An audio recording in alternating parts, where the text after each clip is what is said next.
और परिवार के लोग उनके साथ सेल्फी लेते हुए नजर आ रहे थे। और हमेशा से प्रधानमंत्री जब भी विकास कार्यों का जायजा लेते हैं, वहां पर जो काम करते हैं, जो कर्मचारी हैं, जिन्होंने उस परियोजना को बनाने में, निर्माण में योगदान दिया है, भारत निर्माण में जिन्होंने योगदान दिया है, उसके साथ अपना पर्सनल इंटरेक्शन करना नहीं भूलते। और खासतौर पर वो कर्मचारी जो कि दिन रात मेहनत करके उसमें अपना खून पसीना बहा करके जो अपना योगदान देते हैं, उसमें जरूर प्रधानमंत्री उनके साथ इंटरेक्ट करते हैं। प्रोफेसर अनिल कुमार, ये जो बिजनेस टूरिज्म है, बिजनेस ट्रैवल है, केपीएमजी की रिपोर्ट बताती है $30 बिलियन का इंडिया का मार्केट है। 2030 तक ये 3 गुना बढ़ जाएगा। थोड़ा सा मुझे समझाइए, अगर ऐसा होता है और शायद इस पर फोकस है और ऐसा होगा तो कितना इंपैक्ट पड़ेगा और उसका फायदा क्या होगा? बहुत सारे लोग इसको एलीट ट्रैवल के साथ जोड़ सकते हैं, लेकिन उसका इकोनॉमी के ऊपर मल्टीप्लायर इंपैक्ट किस तरह से आप देख रहे हैं? प्रोफेसर अनिल कुमार। देखिए, ये एलिट ट्रैवल मैं नहीं समझता कि एलिट ट्रैवल के रूप में इसको देखा जाए। आज हम देखते हैं कि प्रगति मैदान में जो हमारे एग्जीबिशंस होते थे, चाहे वो लेदर एग्जीबिशंस थे, टॉयज के एग्जीबिशंस थे, बुक्स के एग्जीबिशंस थे, उनको केवल और केवल 4-5 दिन या मैक्सिमम 7 दिन का समय मिलता था, क्योंकि उसके ऊपर डिमांड बहुत ज्यादा थी। अब इस कन्वेंशन सेंटर के खुलने से काफी इस तरह के एग्जीबिशंस हमारे देश में, हमारी नई दिल्ली में हो पाएंगे। और जो नई दिल्ली में जब इस तरह के एग्जीबिशंस होंगे तो पूरे विश्व से, पूरे देशों से यहाँ पर लोग आएंगे उन एग्जीबिशंस में पार्टिसिपेट भी करने और वहां पर देखने कि यहाँ पर क्या नया प्रोडक्ट्स है, कई नई टेक्निक्स वहां पर एग्जिबिट हो रही है। उससे सबसे बड़ा जो डायरेक्ट फायदा होने वाला है, मेरे को लगता है कि कहीं ना कहीं जो डायरेक्ट फॉरेन इन्वेस्टमेंट है, फॉरेन डायरेक्ट इन्वेस्टमेंट एफडीआई, उससे एफडीआई को काफी बढ़ावा मिलेगा। और सरकार की जो नीति है मेक इन इंडिया, जिसमें हम भारत में दूसरी कंपनीज को इनवाइट करते हैं कि आप यहां पर आइए, प्रोडक्शन कीजिए और पूरे वर्ल्ड के लिए प्रोडक्शन कीजिए और एक्सपोर्ट कीजिए।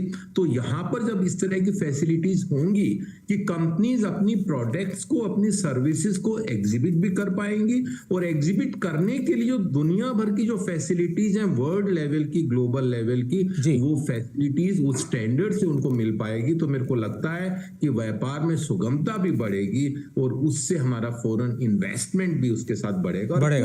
जो बिजनेस क्लाइमेट है, बिजनेस क्लाइमेट में एग्जीबिशन एक बहुत जरूरी उसका एक हिस्सा होता है। एग्जीबिशंस के साथ मीटिंग्स और पूरे वर्ल्ड में सभी डीलर्स की मीटिंग। बिल्कुल, अभी रोकना चाहूंगा आपको, थोड़ी देर पहले की तस्वीरें। इस वक्त भगवान विश्वकर्मा को पुष्पांजलि देते हुए प्रधानमंत्री नरेंद्र मोदी इस वक्त अवलोकन कर रहे हैं इंडिया इंटरनेशनल कन्वेंशन सेंटर का। और भारत की प्राचीन संस्कृति और सभ्यता की झलक भी स्पष्ट तौर पर इस कन्वेंशन सेंटर में दिखाई देती है। जैसा कि आपको पता है कि भगवान विश्वकर्मा को देवशिल्पी के रूप में जाना जाता है, और वही विश्वकर्मा जो कि सृष्टिकर्ता माने जाते हैं, शिल्पाधिपति माने जाते हैं, शिल्प कलाधिपति माने जाते हैं, तकनीक और वास्तु कला के जनक माने जाते हैं। ऐसे भगवान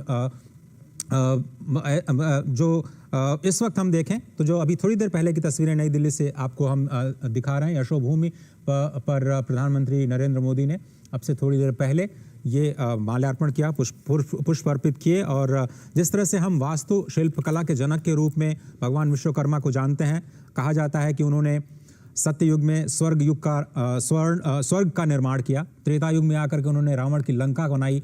जो द्वारका है, ये नई दिल्ली का द्वारका नहीं बल्कि जो गुजरात का द्वारका है, उसके निर्माण का भी श्रेय उन्हें जाता है। और ख़ासतौर पर कलयुग में इंद्रप्रस्थ, जहाँ पर इस वक्त हम बैठे हैं, कहा जाता है कि वो नगरी भी भगवान विश्वकर्मा ने ही बनाई थी। तो आप समझें कि इंद्रप्रस्थ की नगरी में बैठ करके जो कि भगवान विश्वकर्मा ने बनाया, ऐसा कहा जाता है हमारे शास्त्रों में, जिसका वर्णन है।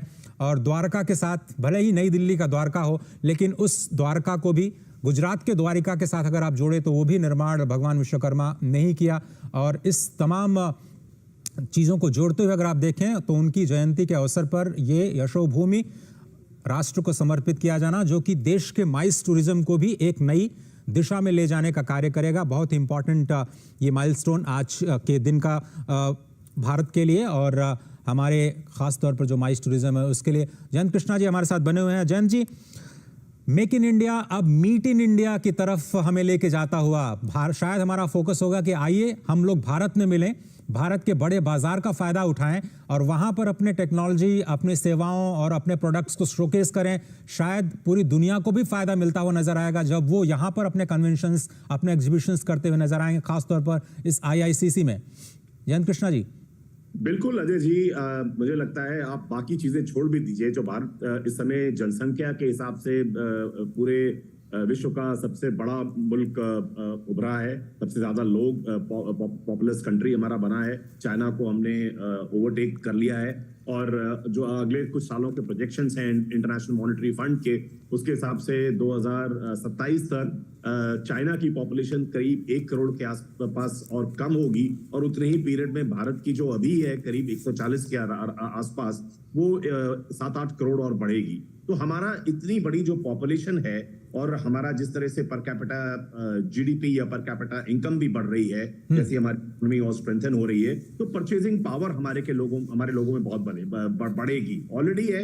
तो ये जो इंडिया एक मार्केट है, ये कोई भी मल्टीनेशनल हो, किसी भी कंट्री से ऑपरेट करता हो, वो इंडिया को कोई इग्नोर नहीं कर सकता, क्योंकि हमारे यहाँ जो लार्जेस्ट पॉपुलेशन और डिसेंट बहुत हाई पर कैपिटा इनकम ना भी हो, लेकिन फिर भी अच्छी खासी उसमें इजाफा हो रहा है। तो ये मुझे लगता है कि आने वाले वर्षों में जो आजकल लोग कहते हैं कि 4.5 से 5% जीडीपी का हमारा टूरिज्म इंडस्ट्री के थ्रू आता है कंट्री को, वो कोई वजह नहीं है कि अगर हम उसको एक युद्ध स्तर पे बढ़ा के चलें, और हम अपना प्रयास करें कि हम किसी भी तरह से 10% जीडीपी का हमारा टूरिज्म के से आए, और इसको एक मिशन मोड में करके चले, तो ये ये संभावना बहुत लगती है। और ये जाहिर सी बात है, जो यशोभूमि बना है, या इससे पहले भारत मंडपम प्रगति मैदान में बन के तैयार हुआ था, ये सब जो चीजें हैं, ये बहुत अच्छा इंफ्रास्ट्रक्चर में जो एक बहुत गैप हुआ करता था,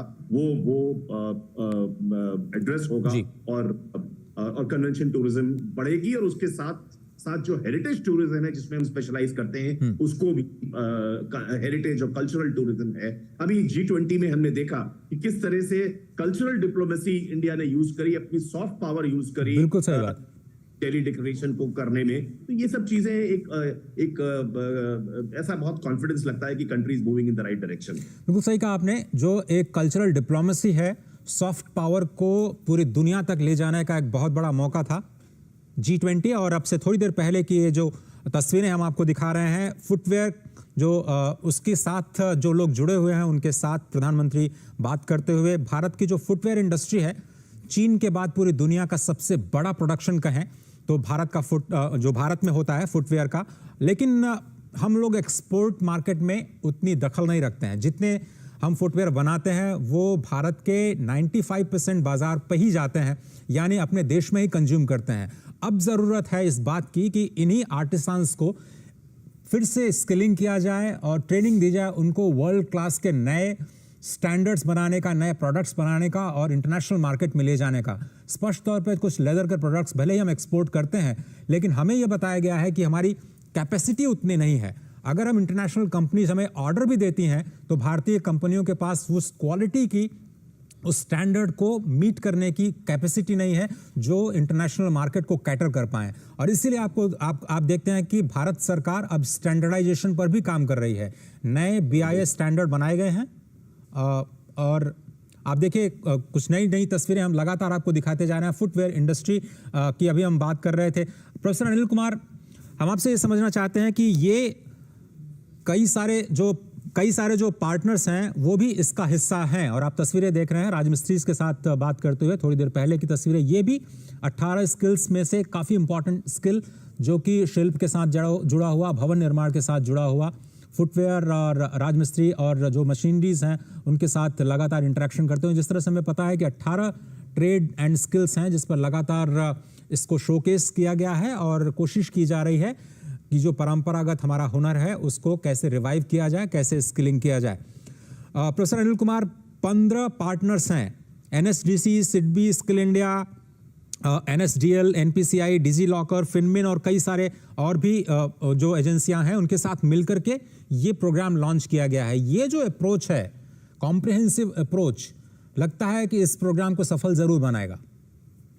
देखिए, अभी हम पिछले 5 सालों से कम देख रहे हैं कि जो भी योजना भारत सरकार बना रही है वो एक कॉम्प्रिहेंसिव रूप में ही बना रही है। हमने गति शक्ति योजना को भी देखा, वो भी पूरा उसमें कॉम्प्रिहेंसिव प्रावधान था और इस योजना को सफल बनाने के लिए जरूरी था कि जितने भी कंसर्न डिपार्टमेंट्स हैं, चाहे वो स्किलिंग डिपार्टमेंट हो, चाहे वो स्टैंड अप इंडिया हो, चाहे वो एमएसएमई हो, सबको एक प्लेटफॉर्म पे आने की जरूरत थी। तो ही हम व्यापक रूप में जो हमारे शिल्पकार और कारीगर हैं, आज तकरीबन 50 लाख से ऊपर हैं पूरे देश में, उनको रीस्किलिंग करने की जरूरत थी।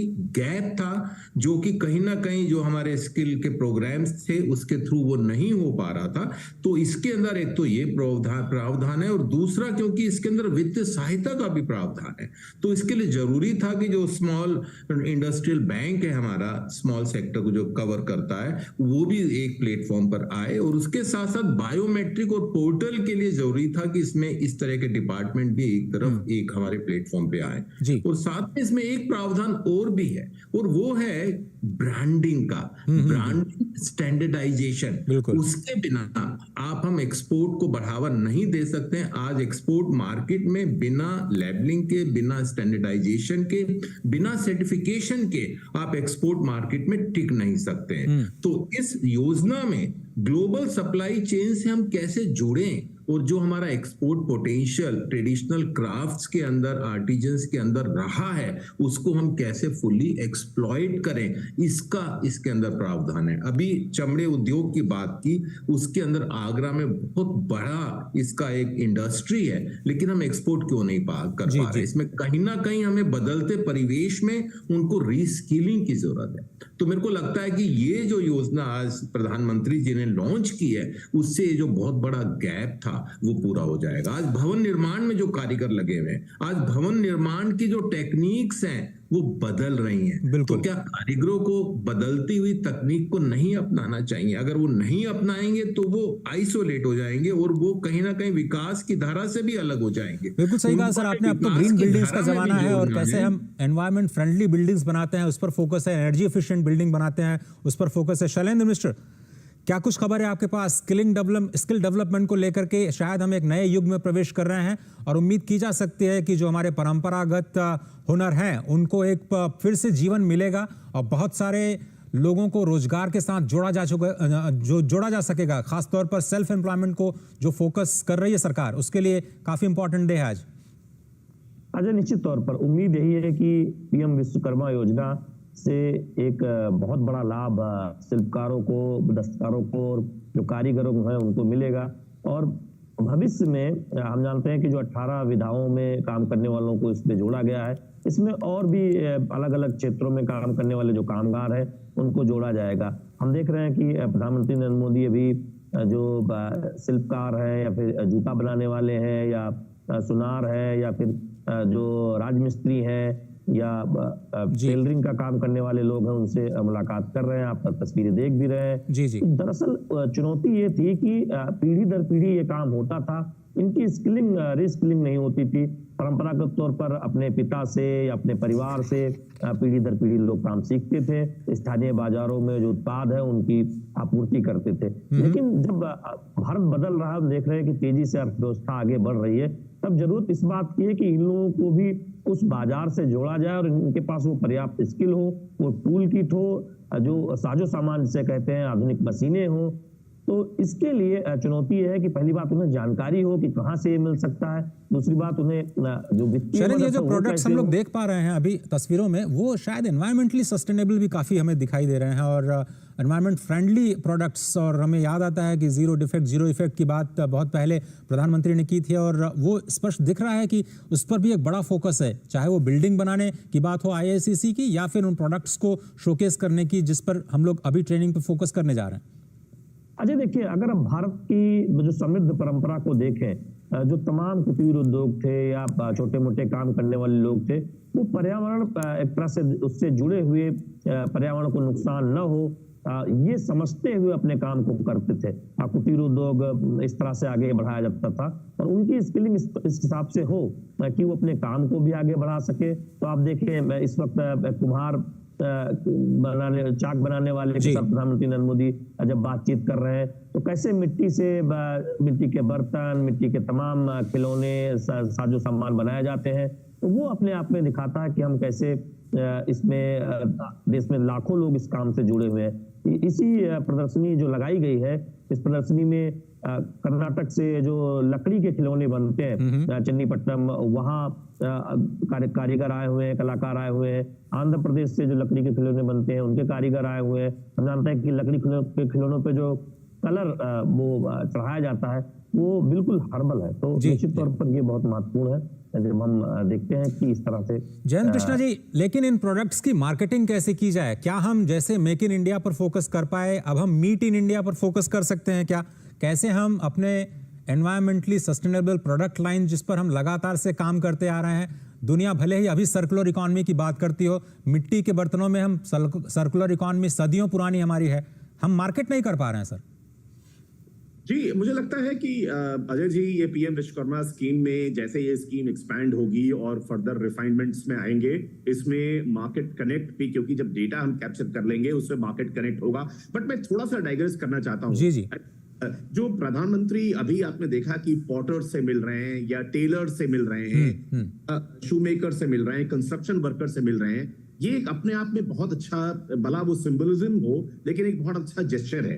क्योंकि जो हमारे यहाँ इस तरह के जो ट्रेडिशनल स्किल्स होते हैं, इनको अभी भी मुल्क में इतना जबरदस्त उनके पास हुनर है, लेकिन फिर भी उनको वो रिस्पेक्ट नहीं मिलती। उनको जो एक इज्जत समाज में मिलना चाहिए वो नहीं मिलती। तो अगर भारत का प्रधानमंत्री इन लोगों के साथ एंगेज कर रहा है, इनसे बातें कर रहा है, इनकी कार्य की परंपरा को समझ रहा है, इनकी समस्या को समझने की कोशिश कर रहा है, तो ये एक अपने आप में बहुत बड़ा कदम है और स्किल्स को, ट्रेडिशनल स्किल्स को एस्पिरेशनल बनाने की दिशा में एक बहुत सार्थक कदम साबित होगा, ऐसा मेरा मानना है। ये एक बहुत अच्छी चीज है, वरना कोई भी एक सरसरी निगाह पे क्या होता है कि आप एग्जीबिशंस में प्रधानमंत्री और राष्ट्रपति को ले जाएंगे जल्दी से, कोई एंगेजमेंट नहीं होता। लेकिन he is engaging with these artisans which is very good. और ये इस तरह के अगर हमारे सीनियर लोग और ज्यादा वेल टू डू लोग, वेल प्लेस्ड लोग इस तरह से इन आर्टिजन्स के साथ एंगेज करेंगे तो ये ट्रेडिशनल स्किल्स को और एस्पिरेशनल बनाएगा, इनके जो काम करने के तरीके हैं उनको और आगे ले जाएगा, इनको मार्केट दिलाएगा और यंग जो यूथ हैं वो कनेक्ट करेंगे। हमारी जो कल्चरल प्रोडक्ट्स, ये बेसिकली सारे हैंडलूम, हैंडक्राफ्टेड प्रोडक्ट्स को हम कल्चरल और क्रिएटिव इंडस्ट्री के रूप में भी देख सकते हैं। और इसमें बहुत ज्यादा इनका जो कार्बन फुटप्रिंट होता है वो बहुत कम होता है, बहुत ही सस्टेनेबल होता है। तो ये सब चीजों को हमें मार्केट अगर हम ढंग से करें तो पूरी दुनिया में किसी भी मुल्क में इतनी ज्यादा ट्रेडिशनल स्किल्स और वीव्स और प्रोडक्ट्स नहीं होते, हैंडक्राफ्टेड प्रोडक्ट्स नहीं होते जितने हमारे यहाँ होते हैं। और मैं तो बहुत आशावान हूँ इन सब चीजों को देख के, और स्किल्स को एस्पिरेशन, ट्रेडिशनल स्किल्स को एस्पिरेशनल बनाने की दिशा में ये बहुत ही बड़ा कदम होगा। प्रोफेसर अनिल कुमार, लेकिन ये जो इंस्टीट्यूशनल सपोर्ट है वो बहुत ही इंपॉर्टेंट है इस लिहाज से, क्योंकि आपकी कोई भी स्ट्रैटेजिक इंटरवेंशन करते हैं किसी भी सेक्टर को रिफॉर्म करने के लिए, तो जब तक आप इंस्टीट्यूशनल सपोर्ट नहीं करते हैं तो भारत जैसे बड़े देश में उनको फिर से रिवाइव करना बड़ा मुश्किल हो जाता है। ये जो अप्रोच दिखाई दिया है प्रधानमंत्री विश्वकर्मा योजना में कि हम इंस्टीट्यूशनल सपोर्ट दे रहे हैं इस पूरे इकोसिस्टम को, ये कितना इंपॉर्टेंट है? और हम क्या उम्मीद करें आज से 3 साल बाद, 5 साल बाद इस योजना को लेकर के, जब ये एक तरह से अपने नेक्स्ट फेज में जाएगी? तो देखिए, बदलते हुए परिवेश में ये जरूरी है कि जो भी हम योजना के बारे में सोचें और जो हम बनाएं और लागू करें वो अपने आप में कॉम्प्रिहेंसिव हो। इसमें अगर कोई भी एस्पेक्ट्स, किसी भी अगर हम पहलू को नेग्लेक्ट करते हैं तो वो योजना कारगर नहीं हो सकती है। अब इस योजना के अंदर जो मल्टी इंस्टीट्यूशंस है उनको इन्वॉल्व किए बिना हम इस स्कीम को कॉम्प्रिहेंसिव नहीं बना सकते थे। अब लोन देने की बात है, सॉफ्ट लोन देने की बात है, उसके लिए वित्तीय सहायता के लिए भी हमें एक इंस्टीट्यूशन, फाइनेंशियल इंस्टीट्यूशन को जोड़ना उसके अंदर जरूरी था। स्किलिंग की बात है, स्किलिंग के अंदर भी हमें स्किल डेवलपमेंट मिनिस्ट्री को और जो हमारे कॉर्पोरेशन बनी है उसको भी जोड़ना जरूरी था।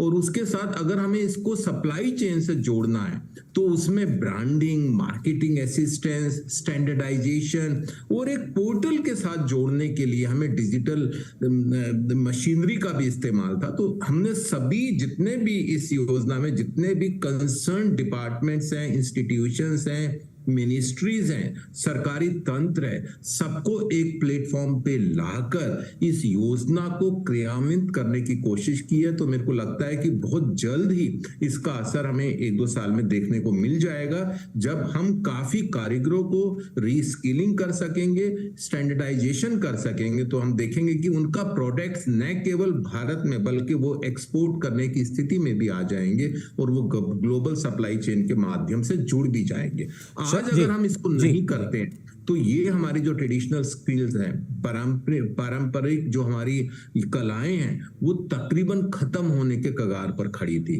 तो ये को लगता है कि it was the need of the hour that this comprehensive scheme is being implemented by government of India. Shailendra, आपके पास आना चाहेंगे, थोड़ा सा हम लोगों को वहां पर क्या हो रहा है उसके बारे में बताइए। स्टूडियो में बैठ करके उतना अंदाज नहीं हम लगा पाते कि वहां पर हलचल क्या है। जमीन से थोड़ा सा कुछ तस्वीरों को अपने शब्दों के माध्यम से हम तक पहुंचाने का प्रयास कीजिए कि अब क्या कुछ कार्यक्रम है प्रधानमंत्री का और कैसे वहां पर लोग जुटे हुए हैं। निश्चित तौर पर हम जानते हैं कि सबसे पहले जब प्रधानमंत्री नरेंद्र मोदी यशोभूमि पहुंचे मेट्रो के जरिए, और हमने देखा कि एयरपोर्ट मेट्रो के विस्तार का लोकार्पण किया, यानी एयरपोर्ट मेट्रो को अब विस्तार मिल चुका है। और उसके बाद जो यहाँ इंटरनेशनल सेंटर में जो प्रदर्शनी लगाई गई, जहाँ पर देश के अलग अलग राज्यों से जो कामगार हैं, शिल्पकार, वो आए हुए हैं, कुछ राजमिस्त्री हैं, सुनार हैं, लकड़ी के खिलौने बनाने वाले हैं, जूता बनाने वाले हैं, नाई है, मछली के जो जाले बनाने वाले जो लोग हैं, इसके साथ ही साथ नाव बनाने वाले लोग हैं, अलीगढ़ से ताला बनाने वाले लोग हैं। तो उस तरह से हम देखेंगे कि उनसे मुलाकात प्रधानमंत्री नरेंद्र मोदी का। ये जिस तरह से हमने देखा भारत मंडपम की शुरुआत की गई, उसके बाद हमने देखा नेशनल हैंडलूम डे पे वहाँ पर जो हैंडलूम से जुड़े कारीगर थे उनको बुलाया गया, और उसके बाद ये IACC जब हम देश को समर्पित कर रहे हैं तो इस तरह के योजना के जरिए सभी लोगों को जोड़ने का प्रयास कर रहे हैं। तो ये जो नए भारत के नए इंफ्रास्ट्रक्चर पर हम जो जोर दे रहे हैं शैलेंद्र, उसका फ़ायदा हमें लगता है कि जो आम जनमानस है उसको कैसे मिले, उस पर भी सरकार का फोकस है। निश्चित तौर पर हम ये कह सकते हैं कि इस तरह मुझे लगता है कि आपकी आवाज़ से ये समझ में आ रहा है कि प्रधानमंत्री शायद उस कक्ष में प्रवेश कर रहे हैं या करने वाले हैं, जहां पर उनका जो भाषण है, अभिभाषण है, वो होना है। अपनी बात जारी रखें शैलेंद्र। मैं ये कह रहा था कि इस तरह की योजना से निश्चित तौर पर बहुत एक बड़ा फायदा उन कामगारों को मिलेगा, और जब हम देखेंगे कि उन्हें टूल किट मिलेगा या फिर उनको स्किलिंग।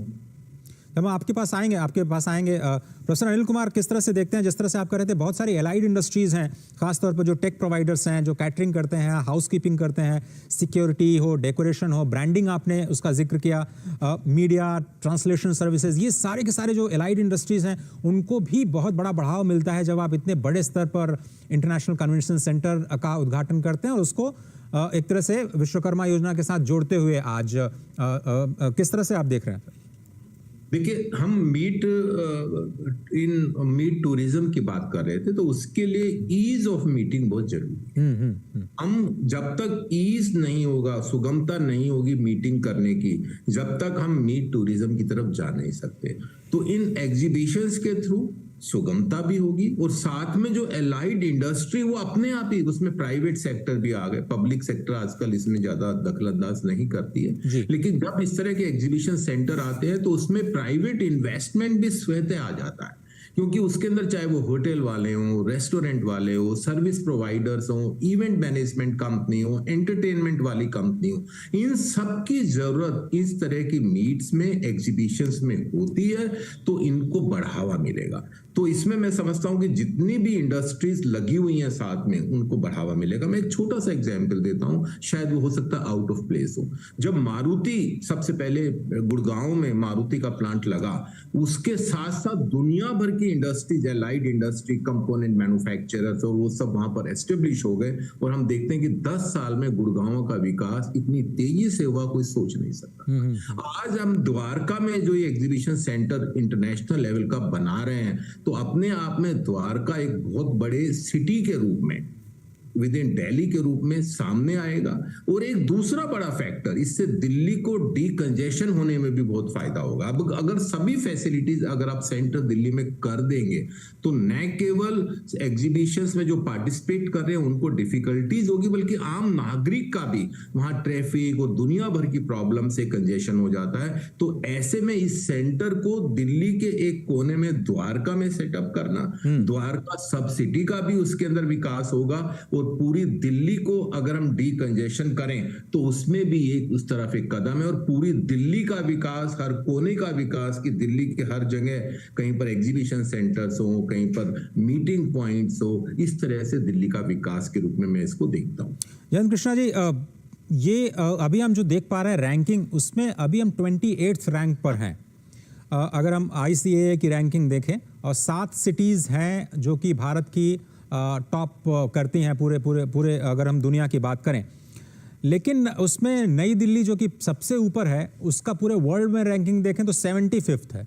उसके बाद हैदराबाद 159th, बैंगलोर की बात करें तो वो 200, उसके नीचे चेन्नई भी 200, 210, गोवा 300 नंबर पे, अहमदाबाद जहाँ पर बहुत बड़ा महात्मा गांधी ऑडिटोरियम है 424वें नंबर पर आता है।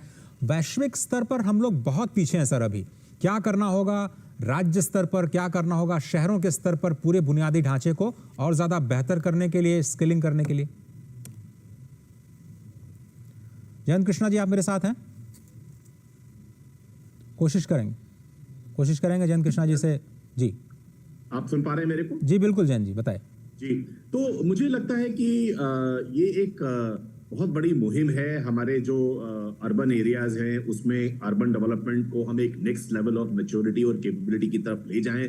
उसमें एक बहुत हमने स्मार्ट सिटी मिशन की एक शुरुआत अच्छी करी थी, बट मुझे लगता नहीं है कि जो सारे करीब 100 सिटीज जो स्मार्ट सिटी में पहले फेज में, उसमें सब जगह एक सा या एक डिजायर्ड लेवल का अर्बन डेवलपमेंट लेवल तक हो पाया हो। तो उसमें इसको उस मिशन को एक फिर से रिकिंडल करने की जरूरत है, बहुत आगे ले जाने की जरूरत है। और आपने जो स्किल्स की बात करी, जाहिर सी बात है कि स्मार्ट सिटी स्मार्ट नहीं हो पाएंगे, उसमें इंफ्रास्ट्रक्चर आप क्रिएट भी कर दीजिए, तो उसको ऑपरेट कौन करेगा जब तक हमारे पास स्किल्ड वर्कर्स नहीं होंगे उस तरह के। तो वो ये सब चीजें हाथ में साथ साथ चलने की जरूरत है। इंफ्रास्ट्रक्चर, रैपिड स्पेस्ड अर्बनाइजेशन, उसमें ट्रांसपोर्टेशन का, उसमें क्वालिटी ऑफ लाइफ इंडिकेटर्स, उसमें किस तरह से कल्चरल इक्विटी और हेरिटेज इक्विटी उस स्मार्ट सिटी के साथ इंटीग्रेट करी जाए, किस तरह से स्किल्स करे जाएं, तो वो इसलिए हमारे अभी बहुत दूर है। अब जो दुनिया के टॉप 10 मोस्ट लिवेबल सिटीज की बात होती है, उसमें भारत का कहीं आसपास टॉप 50 में नहीं। तो ये सब चीजें हमें बहुत बड़ा फासला भी है इंडिया को जो एड्रेस करना है। बट हमें ये भी नहीं भूलना चाहिए कि हम अभी भी हमारी इकोनॉमी जो है वो एक डेवलपिंग इकोनॉमी है, और एक आजादी के बाद हमारा जीडीपी जो था वो बहुत स्मॉल फ्रैक्शन था, और रैंकिंग हमारी बहुत पुअर थी। हम आगे बढ़ते बढ़ते किस तरह से आज 5वीं बड़ी अर्थव्यवस्था के रूप में पहुंच चुके हैं, और परचेजिंग पावर पैरिटी के हिसाब से देखें तो ऑलरेडी 3rd लार्जेस्ट हो गए हैं, और एब्सोल्यूट टर्म्स में नॉमिनल जीडीपी को भी अगर देखें तो अगले 3-4 साल में हम शायद 3rd लार्जेस्ट इकोनॉमी बन जाएं।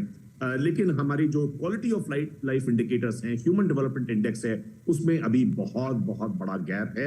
और अगर हम इसको डिस्कस नहीं करेंगे तो हमें वो अंडर द कार्पेट रखने जैसी बात हो जाएगी, क्योंकि हम वो ह्यूमन डेवलपमेंट इंडेक्स में इंप्रूवमेंट लाना, क्वालिटी ऑफ लाइफ, वो बहुत जरूरी है हमारे मुल्क के लिए। प्रोफेसर साहब, मैं वही सवाल आप तक भी ले जाना चाहता हूँ। चलिए, एनसीआर में तो प्रधानमंत्री मोदी जी ने ये इंडिया इंटरनेशनल कन्वेंशन सेंटर का उद्घाटन कर दिया, यशोभूमि 2nd फेज आएगा, बहुत बढ़िया हो जाएगा।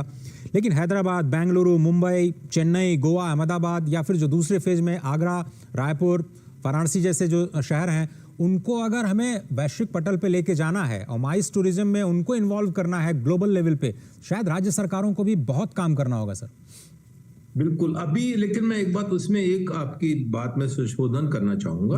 अभी G20 में पूरे देश में मीटिंग हुई, देश के अलग अलग शहरों में हुई, छोटे शहरों में भी हुई, और उससे काफी अच्छा उनका रिस्पॉन्स था और काफी अच्छे ढंग से उनको ऑर्गेनाइज किया था।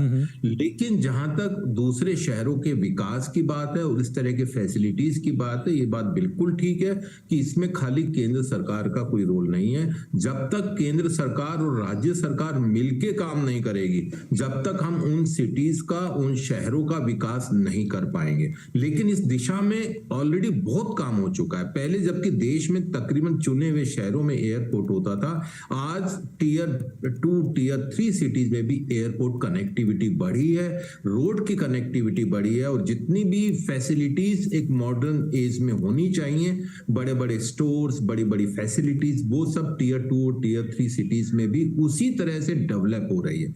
लेकिन अब हमें जरूरत है कि वहां पर इंफ्रास्ट्रक्चर को, खासकर टूरिज्म के हिसाब से इंफ्रास्ट्रक्चर को बढ़ावा देने की बात है, और उसमें इस तरह के एग्जीबिशन, इसमें कन्वेंशन सेंटर्स, उनका एक अपना रोल होता है। तो इस तरह की अगर हम फैसिलिटीज वहां पर भी क्रिएट कर सकेंगे, तो हम जिसको सरकार का जोर रहा है कि बैलेंस डेवलपमेंट, कि जो हमारा डेवलपमेंट है, भारत का विकास है, वो सिर्फ कुछ शहरों तक या कुछ पॉकेट तक फोकस ना होकर पूरी इंडिया में, पूरे भारत में जो भी शहर हैं, जो भी क्षेत्र हैं, उन सबको उसमें बराबर उसका फायदा हो, उनका योगदान हो। तो मेरे को लगता है कि उस दिशा में काफी काम करने की जरूरत है, और राज्य सरकारों को केंद्र सरकार के साथ कंधे से कंधा मिलाकर इसके साथ प्रयत्न करना पड़ेगा। आ रहा है जिसमें परंपरागत हुनर से जुड़े शिल्पकारों के साथ प्रधानमंत्री नरेंद्र मोदी, और देखिए तस्वीरें कितनी खूबसूरत। शायद अलीगढ़ से ये जो हमारे कारीगर थे वो बहुत बड़ा ताला भेंट करते हुए प्रधानमंत्री को दिखाते हुए, और प्रधानमंत्री भी बहुत एंजॉय कर रहे हैं। इस वक्त आप देख रहे हैं जो कारीगरी है, जो बर्तनों पे की गई है, या फिर मुझे लगता है कि संगमरमर पे की गई जो कारीगरी है, उसका अवलोकन करते हुए प्रधानमंत्री नरेंद्र मोदी, अलग अलग राज्यों से अलग अलग शिल्पकार इस इंटरनेशनल कन्वेंशन सेंटर में इस वक्त इस ऐतिहासिक क्षण का हिस्सा बने हैं। और इससे पहले हमने देखा कि G20 की जितनी बैठकें हुई, उसमें अलग अलग शहरों में, अलग अलग राज्यों में फोकस किया गया कि वहाँ के जो लोकल आर्टिसंस हैं, लोकल क्राफ्ट है, लोकल आर्ट है, उसको शोकेस किया जाए, वैश्विक स्तर पर ले जाने की कोशिश की जाए। और वहाँ पर भी बहुत सारे कलाकारों ने बहुत ही ज़्यादा पॉजिटिव फीडबैक दिया कि कैसे भारत के सॉफ्ट पावर को दुनिया तक ले जाने का एक मौका मिला है, जिसका जिक्र जयंत कृष्णा साहब कर रहे थे कि कैसे हमने सॉफ्ट डिप्लोमेसी का इस्तेमाल किया। और ये लगातार फोकस किया जा रहा है, चाहे वो भारत मंडपम में नेशनल हैंडलूम डे के दिन देश भर के जो हैंडलूम सेक्टर से जुड़े लोग हैं उनको बुला करके वहाँ पर उनके प्रोडक्ट्स को शोकेस किया गया। और आज IICC से ये तो एक मौका था इंडिया इंटरनेशनल जो कन्वेंशन सेंटर है उसको राष्ट्र को समर्पित करना। हालांकि केवल अभी फर्स्ट फेज यशोभूमि का पूरा हुआ है, करीब 3 लाख स्क्वायर मीटर का ये एरिया है जो बन करके तैयार हुआ है। लेकिन एक विजन प्रधानमंत्री का देखिए कि आज के दिन, आज के बहुत ही खास दिन, जब हम पूरा देश इस दिन को विश्वकर्मा जयंती के रूप में मना रहा है, कैसे हम प्रधानमंत्री विश्वकर्मा योजना की शुरुआत करते हैं। और इसका ऐलान, जैसा कि आपको पता है कि 15 अगस्त को लाल किले की प्राचीर से किया गया, उससे पहले इसका ऐलान बजट में किया गया था, प्रावधान किया गया था। हम सभी लोग ये सोच रहे थे कि इसमें क्या कुछ आएगा, कैसे रिवाइव करने की कोशिश की जाएगी। लेकिन अब ये तस्वीर साफ हो चुकी है कि केंद्र सरकार की योजना, सिर्फ और सिर्फ केंद्र सरकार की तरफ से 13,000 करोड़ रुपए का ये फाइनेंशियल असिस्टेंस की योजना है, जो कि जो हमारे कारीगर हैं, जो हमारे शिल्पकार हैं, जो हमारी परंपरागत जो तकनीक है उनको बचाए रखे हुए हैं, सजोए रखे हुए हैं, उनको संभालने के लिए ये केंद्र की योजना शुरू की गई है, जिसमें न केवल कारीगरों की स्किलिंग की जानी है बल्कि उनको फाइनेंशियल सपोर्ट भी किया जाना है। भले ही आज के दिन को आप एक सिंबॉलिक जेस्चर के रूप में देखें, जिस तरह से हमारे गेस्ट्स कह रहे हैं, लेकिन ये एक बहुत बड़ा दिन है उन कारीगरों के लिए, उन शिल्पकारों के लिए जिनकी जिंदगी ही उनका हुनर है, और कैसे उनको रिवाइव किया जाए और कैसे उनके साथ रोजगार की एक नई श्रृंखला है उसको शुरुआत की जाए, कैसे उनके आत्मविश्वास को वापस किया जाए, और कैसे जिस तरह से हमने देखा कि 3 शब्दों पर ये केंद्रित किया गया है, सम्मान, सामर्थ्य और समृद्धि। इन तीनों शब्दों से हम समझने की कोशिश कर सकते हैं कि प्रधानमंत्री विश्वकर्मा योजना के केंद्र में है क्या। विजन यही है कि कैसे हम शिल्पकारों को सम्मान दें, कैसे हम उनके सामर्थ्य को बढ़ा सकते हैं, और सामर्थ्य को बढ़ाने के लिए चाहे उन्हें वित्तीय सहायता देनी पड़े, सस्ते दरों पर कर्ज देना पड़े, या फिर उनको कौशल विकास की तैयारी करने पड़े और उसके जरिए उनकी समृद्धि में योगदान दिया जाए और वो फिर देश की विकास में अपना योगदान दे। जयंत कृष्णा जी, क्या आप हमारे साथ हैं? जी हाँ, मैं बिल्कुल हूँ। सम्मान, सामर्थ्य और समृद्धि, ये 3 शब्द केंद्र में नजर आते हैं प्रधानमंत्री विश्वकर्मा योजना के। क्या आप मानते हैं कि इससे तीनों ही चीजों को बढ़ावा मिलेगा? सामर्थ्य और आपने क्या कहा? सम्मान, सामर्थ्य और समृद्धि। जी बिल्कुल। मुझे लगता है कि समृद्धि तभी आएगी जब हम ये पीएम विश्वकर्मा का जो एक मेन ऑब्जेक्टिव है कि किस तरह से रीस्किल करें, किस तरह से फाइनेंशियल असिस्टेंस दें, किस तरह से टूल किट खरीदने के लिए हेल्प करें। तो इससे ये सब चीजें जब उनके व्यवसाय में, जो ट्रेडिशनल आर्टिजन्स हैं उनके व्यवसाय में ये लगेगी, तो इसमें जाहिर सी बात है समृद्धि आएगी और उनको उनका जैसे स्किल्स बढ़ेंगे, उनका सामर्थ्य बढ़ेगा, उनकी कुशलता बढ़ेगी, उनका कौशल बढ़ेगा। और जाहिर सी बात है कि सम्मान, तो ये इससे अच्छा क्या एग्जाम्पल हो सकता है कि प्रधानमंत्री खुद, मुझे लगता है कि करीब आधा घंटा तो ऑलरेडी हो गया है, उन्होंने आर्टिजन्स के पास जाकर और सिर्फ एक सरसरी तरह से गुजर ना जाना, हर एक से एंगेज करना, हर एक से बात करना, हर एक से उनके प्रोफेशन को समझना, उनकी कला को समझना, उनकी समस्याओं के बारे में बात करना, उनकी प्रोडक्ट्स को अप्रिशिएट करना। और मैं सुन नहीं पा रहा हूं, लेकिन आई एम श्योर अगर कुछ खामियां भी होंगी उन प्रोडक्ट्स में तो प्रधानमंत्री जी उसको भी इंगित कर रहे हैं, तो इससे उनका सम्मान भी बढ़ेगा। तो आप बिल्कुल सही कह रहे हैं कि उनका सामर्थ्य में इजाफा होगा, उनको सम्मान मिलेगा, जो एक बहुत बड़ी जरूरत है अगर हमको ट्रेडिशनल स्किल्स को और ज्यादा आगे बढ़ाना है। और उनकी समृद्धि भी होगी, इसकी जो आर्थिक सपोर्ट है उसके जरिए उनकी समृद्धि होगी, उनकी जीविका के साधन में और बढ़ोतरी होगी। और ये सब चीजें हमारी एक ये हाशिए पे रह रहे लोग न बन जाएं, किस तरह से देश की मुख्य अर्थव्यवस्था का पार्ट बने और किस तरह से पूरे वर्ल्ड में इनकी प्रोडक्ट्स का डिमांड हो। ये एक बहुत, मैंने आपको जैसा बताया कि जब मैं भारत सरकार में था, स्किल इंडिया मिशन में था, तो प्रधानमंत्री जी अक्सर बोलते थे कि आप लोग गुरु शिष्य परंपरा में इतनी अच्छी स्किलिंग हो रही है, उससे नहीं लेते, या जो ट्रेडिशनल जो आर्टिजन्स हैं उनके लिए क्या हो रहा है। तो हम लोग के पास कुछ उत्तर होते थे, कुछ नहीं होते थे, लेकिन हमें लगता है कि विश्वकर्मा स्कीम से, प्रधानमंत्री विश्वकर्मा स्कीम से वो बहुत से जो गैप्स थे हमारे कल्चरल और क्रिएटिव इकोनॉमी में वो एड्रेस हुए हैं। प्रोफेसर अनिल कुमार, ऐसा लगता है कि इस योजना के बाद कुछ क्षेत्रों में भारत अब बिल्कुल आत्मनिर्भर होने का भी प्रयास करता हुआ नजर आएगा।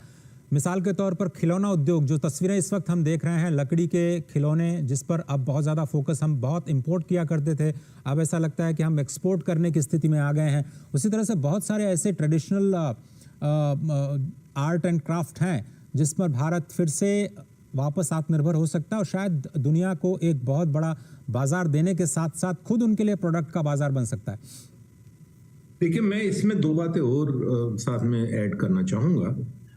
आत्मनिर्भर भारत में एक वोकल फॉर लोकल, उसका सरकार का बढ़ावा रहा है कि जो लोकल हमारे प्रोडक्ट्स हैं उसमें आर्टिजन्स की भी प्रोडक्ट्स आ गई, शिल्पकार जो बनाते हैं उनकी भी प्रोडक्ट्स आ गई, उनको हमें कैसे बढ़ावा देना है। वो आज से नहीं, तकरीबन 5 साल से आत्मनिर्भर भारत पैकेज के साथ सरकार ने न केवल इसकी घोषणा की थी बल्कि इस तरफ काम भी हो रहा है।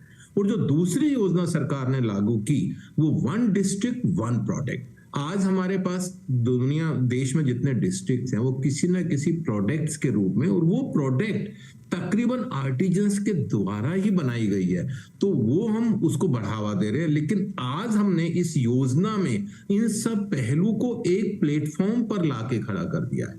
आज हमने शिल्पकारों को एक नई पहचान दी है इस योजना के तहत, और विश्वकर्मा जयंती के दिन इस योजना को लागू करके घोषणा तो हमने 15 अगस्त को लाल किले के प्राचीर पे हमारे माननीय प्रधानमंत्री ने जब शिल्पकारों के बारे में बात की, तो उससे बड़ा सम्मान मैं नहीं समझता कि कोई और हो सकता है शिल्पकार भाइयों और बहनों के लिए। लेकिन घोषणा को क्रियान्वित करने के लिए मुश्किल से 2 महीने का भी समय नहीं निकला है कि इस योजना को आज हम लागू भी कर रहे हैं। इसमें जैसे आपने कहा कि इनकी सामर्थ्य, इनकी कैपेबिलिटीज कैसे बढ़े, इसमें एक कंप्रेहेंसिव, इस योजना में सभी पहलू के ऊपर ध्यान किया गया कि कैसे उनकी स्किलिंग को हम बढ़ाएं, कैसे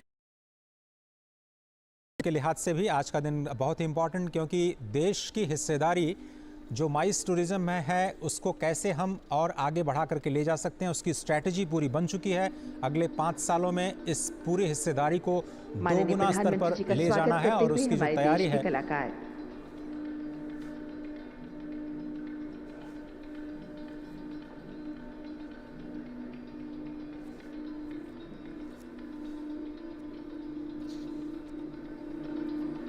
अपने पारंपरिक वेशभूषा में पारंपरिक नृत्य करते हुए ये कलाकार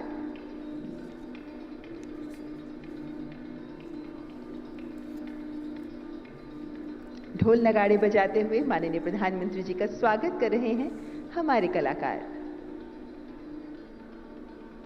विभिन्न प्रदेशों के ये लोक नृत्य प्रस्तुत करते हुए कलाकार